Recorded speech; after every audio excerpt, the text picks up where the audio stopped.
Fuera los Seconds es un proyecto financiado por el Fondo de Fomento de Medios de Comunicación Social, el Ministerio Secretaría General de Gobierno y el Consejo Regional de Santiago.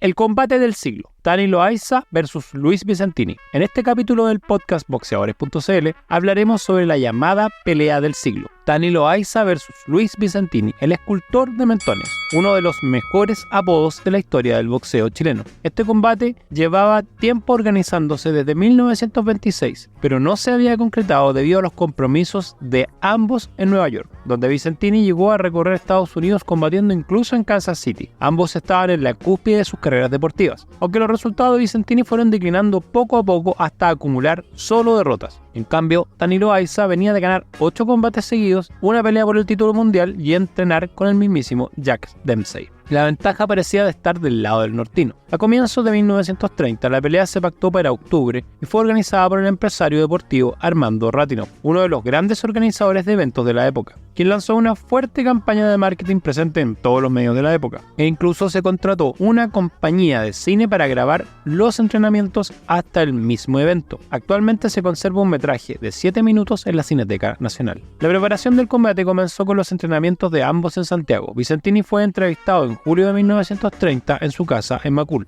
donde confirmó estar resfriado y que el mal clima del invierno afectó sus entrenamientos. Se preparó con ejercicios básicos y sparring. Por otro lado, Ratinov consiguió las dependencias de la Universidad Católica, donde existía un gimnasio de primer nivel para los entrenamientos. La campaña continuó en los medios, donde curiosamente se enviaron dibujantes a los entrenamientos para retratar cada momento de la preparación. Ratinov calculaba una asistencia de 100.000 personas al campo Los Sports de Ñuñoa, pero en la actualidad se sabe que asistieron cerca de 75.000 espectadores. Se vendieron viajes directos desde Arica hasta Puerto Montt, que hacían combinación en ferrocarril en los principales puertos de San Antonio y Valparaíso. El evento fue a nivel nacional. Existía hasta un 40% de descuento para quienes viajaran el mismo día y hicieran la combinación vapor-tren. En esa época, el país atravesaba una profunda crisis política desde 1927, cuando gobernaba unilateralmente el general Carlos Ibáñez del Campo. Esto se refleja en la prensa de la época, donde se resalta la figura de los militares como organizadores de la vida deportiva. Los beneficios estatales de esta pelea también estaban condicionados por la imagen que el gobierno quería dar al boxeo, presentándolo como un deporte aguerrido que representa los valores nacionales de patriotismo y virilidad. Este punto no es menor si recordamos que la libertad de prensa no era tal, y este evento masivo estaba especialmente resaltado por los valores impulsados por el gobierno de Ibáñez. Gran parte del periodismo deportivo de la época hablaba más sobre la virilidad de los contendientes que en términos deportivos. Los medios también estaban sometidos a la censura. En el relato de los medios se entendía que Tani venía de una campaña exitosa, entrenaba más y mejor, además de tener una poderosa pegada. Ambos boxeadores fueron entrevistados, del cual Tani Loaiza habla. Por cierto, trataré de presentarme en la mejor forma, tal como lo he hecho en otras ocasiones cuando me he enfrentado a campeones experimentados en los Estados Unidos. Utilizaré todos los recursos y habilidades que tengo en el arte del boxeo para mantener mi prestigio. Pelearé valientemente para asegurarme que la afición chilena quede satisfecha, dijo Loaiza a los Sport en 1930. Vicentini, por otra parte, fue entrevistado en su casa en Macul, donde se refirió a su preparación. Respecto a la pelea concertada con el Tani, creo que mi papel será difícil, porque reconozco las cualidades de mi digno contendor. No obstante, pondré a prueba todas mis energías y recursos para salir victorioso. Básicamente dijo, le echaré ganas. Los preparativos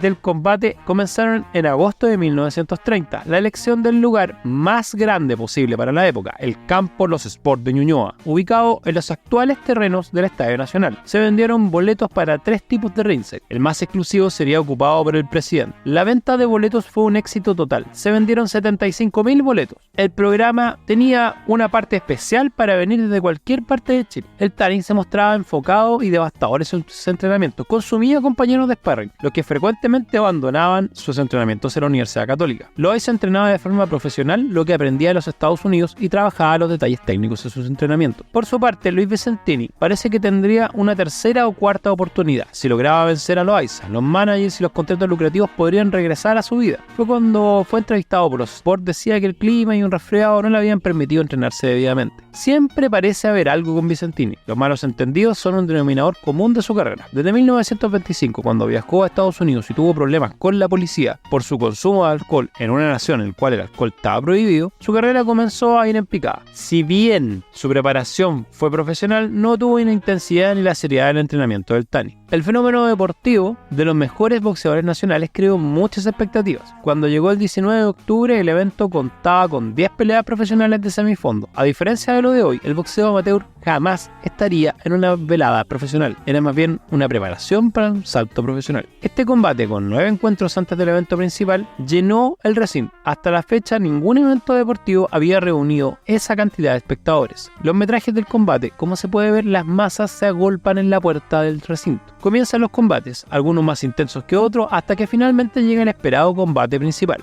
Ambos boxeadores son recibidos con entusiasmo por la multitud. Loaiza atropella a Vicentini de forma violenta en la distancia corta. Luis Vicentini intenta resistir con un clinch, pero a partir del 15 asalto ya no puede sostener este ritmo. Comienza a recibir embates repetidos en las cuerdas y los cronistas deportivos relatan que la estoica resistencia de Vicentini duró hasta el 8º asalto, cuando se desploma, pero no logra ponerse en pie. Sin embargo, en el 10º asalto cae noqueado en la esquina defendiendo muy duramente su cinturón. Sin embargo, en el 10º asalto cae noqueado en la esquina vendiendo cara a su derrota. El Tani, con 25 años, frente a los 28 de Vicentini, lo superó con mayor contundencia debido a su preparación y experiencia en combates. El público estalló en vítores y luego invadió el ring en una verdadera locura por estar cerca de ambos combatientes. La euforia por el Tani fue total. En 1931 tuvieron una segunda pelea, pero Vicentini fue noqueado en el 5º asalto de manera aún más contundente. Luego Vicentini volvería a combatir en 3 ocasiones más contra el campeón ligero de la Universidad de Chile, Carlos Usabeaga, siendo derrotado nuevamente. Finalmente, Vicentini se retiró en 1932, caído totalmente en desprestigio. Murió en la asistencia pública en 1938 a la edad de 35 años debido a una severa cirrosis producto de su alcoholismo. Por su parte, el Tani siguió peleando hasta 1939, con una campaña de los Estados Unidos hasta 1935 y una estable carrera deportiva. Fue derrotado en 1930 por una naciente estrella del boxeo, probablemente el mejor boxeador técnico del siglo XX, Antonio Fernández Fernandito. Loaiza continuaría ligado al boxeo como entrenador del Ejército y la Fuerza Aérea, cosechando muchos campeonatos nacionales bajo su tutela. Además de sus 3 sobrinos, Humberto, Rubén y Mario Loaiza, serían destacados boxeadores nacionales en 1960.